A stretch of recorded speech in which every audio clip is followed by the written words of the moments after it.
Hello বন্ধুরা, তোমরা সবাই কেমন আছো? আশা করি ভালো আছো, সুস্থ আছো। তো আমিও ভালো আছি। মৌসুমি অফিসিয়াল চ্যানেলে তোমাদের সবাইকে স্বাগত জানিয়ে আজকে চলে এলাম ডেলি ব্লগ নিয়ে। আজকে ব্লগে হচ্ছে ডিমের ঝোল বানাবো খুব সিম্পলভাবে আর খুব কম মশলা দিয়ে ডিমের ঝোল বানাবো। তার জন্য দেখো এখানটায় 6টা ডিম নিয়েছি আর আলু কেটে নিয়েছি, একটা টমেটো আর এই যে মটরশুঁটি ছাড়াচ্ছি। এখন রান্নায় যাব। এখন তো বাজে 12টা বেজে গেছে আর রান্না হচ্ছে বাইরে, কাঠের জালে রান্না আছে করছি। আর ভাত বসিয়েছি, ভাত হচ্ছে।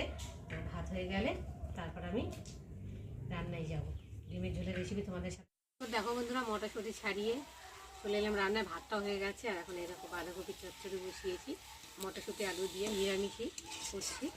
তো দেখো বাঁধাকপিটা আমার হয়ে এসছে আর এখন আমি বাঁধাকপিটাকে ঢেলে নেব।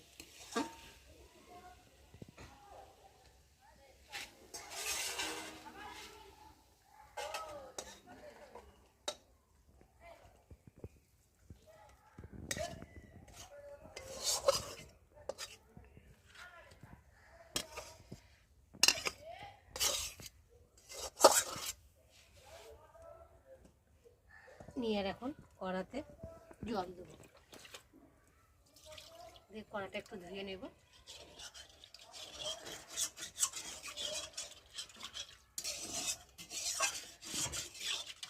এত করে ভালো করে ধোয়া এই রান্না হবে। জলটা এখানে ফেলে দিল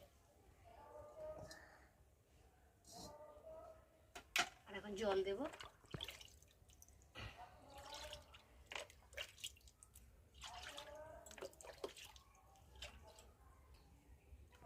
জলটা দেওয়ার পরে ডিমগুলো ধুয়ে নিয়েছি, এখন একে একে ডিমগুলোকে দিয়ে সেদ্ধ করে নেব।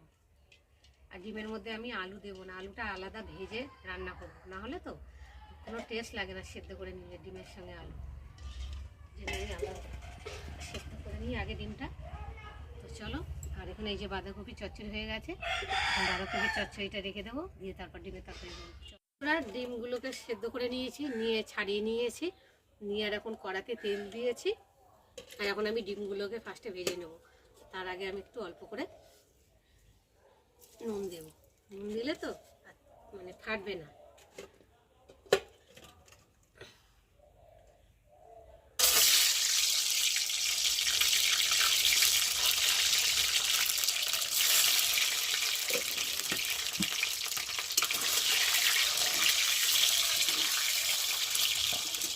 এবার অল্প করে হলুদ গুঁড়ো দিয়ে দেবো।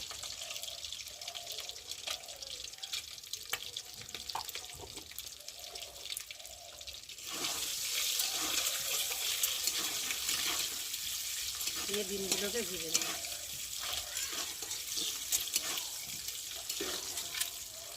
বন্ধুরা, ডিমগুলো ভাজা হয়ে গেছে, এখন আমি ডিমগুলোকে একে একে তুলে নেব।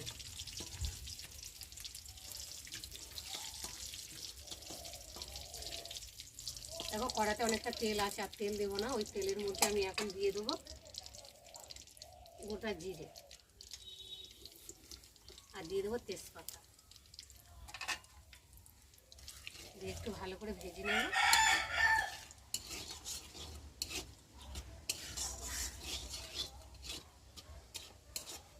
এবার দিয়ে দেবো কেটে রাখা আলুগুলো।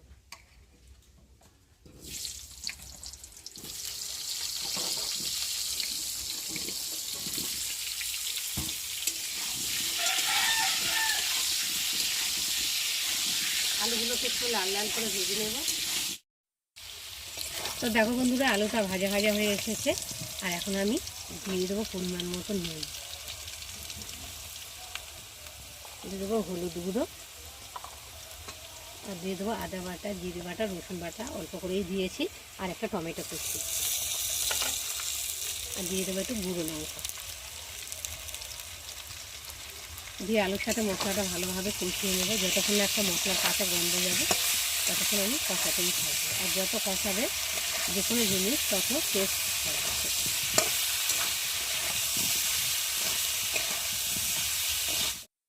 তো দেখো বন্ধুরা, বেশ ভালোভাবে কষিয়ে নিয়েছি আর দেখো তেলও ছেড়ে দিয়েছে আর মশলা থেকে একটা ভাজা ভাজা গন্ধও ছেড়ে দিয়েছে। আর একটু এখন আমি ভালো করে নেড়ে ছেড়ে আর আমি পরিমাণ মতো জল দিয়ে ভালো করে সেদ্ধ করে নেব। দিয়ে একটু খুন্তি দিয়ে ভালো করে নেড়ে দেবো। কড়ার গায়ে যেসব মশলাগুলো রয়েছে সেগুলো খুন্তি দিয়ে ঝোলের সাথে নাড়িয়ে দেবো। দিয়ে আর এখন আমি ঢাকা দিয়ে ঝোলটাকে ফুটিয়ে নেব। তো বন্ধুরা এবার ঢাকাটাকে খুলবো, চলো খুলে দেখি কেমন হয়েছে।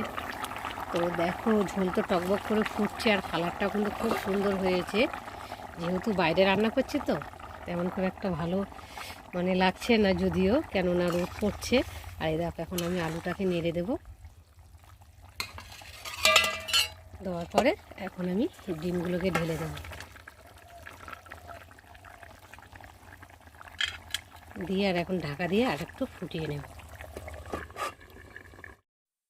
তো বন্ধুরা চলো এবার ঢাকাটাকে খুলি। তো দেখো ঝোলটা অনেকটাই শুকিয়ে গেছে, কি সুন্দর ফুটছে টকবক করে, কালারটাও খুব সুন্দর এসেছে। দেখো দেখি আলু সেদ্ধ হয়ে গেছে নাকি একটা খুন্তি দিয়ে। হ্যাঁ হ্যাঁ হ্যাঁ, আলু একদম দেখো ভুলে গেছে। নেড়ে নেব। আর এবার একটু আমি দিয়ে দেবো মিট মশলা, আর একটু দিয়ে দেবো স্বাদ মতো চিনি। একটু ভালো করে নেড়ে নেব। তো বন্ধুরা আজকে আমার হাতে হালকা পাতলা ডিমের ঝোলের রেসিপি কেমন লাগলো অবশ্যই কিন্তু কমেন্টে জানিও। আর ভালো লাগলে লাইক কমেন্ট শেয়ার করো। আর আমার চ্যানেলে যদি নতুন হয়ে থাকো চ্যানেলটাকে সাবস্ক্রাইব করো। আবার দেখা হবে তোমাদের সাথে পরের ব্লগে। ততক্ষণ তোমরা তোমাদের খেয়াল রাখো। তোমরা আমার চ্যানেলটাকে সাবস্ক্রাইব করতে থাকো আর আমি এদিকে ভাতে থাকি। ভাতাটাকে ধরে